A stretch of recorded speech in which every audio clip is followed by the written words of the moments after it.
I have noticed that these gardening books that I have for Vermont that are 30 years old, they're out of date. Our last frost is considerably earlier than they talk about, and our first frost in the fall is considerably later than they talk about by a couple weeks. You had 2 more questions? What is the connection between our energy choices and our climate?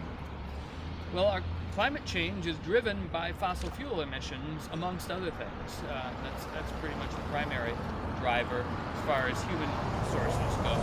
And our energy choices will do several things. One, they will determine how much energy we're using.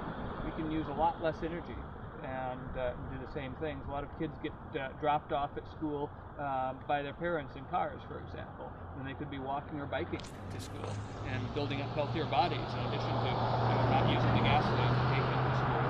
And so that's one, just how much energy we choose to use, and the other is a type of energy that we choose to use. Right now, our energy is almost completely non-renewable fossil fuels, plus some nuclear.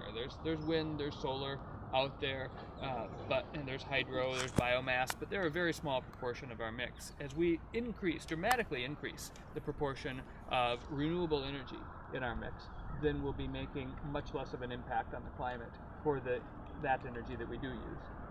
Okay. And what personal things have you done in your life related to climate change? Well, for most of my adult life, I have not owned a car. I do own a car right now.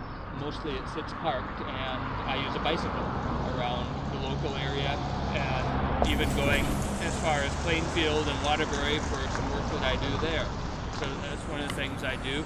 I grow a lot of my own food, and the idea is that the more of my own food that I grow, the less will have to be shipped in from faraway places.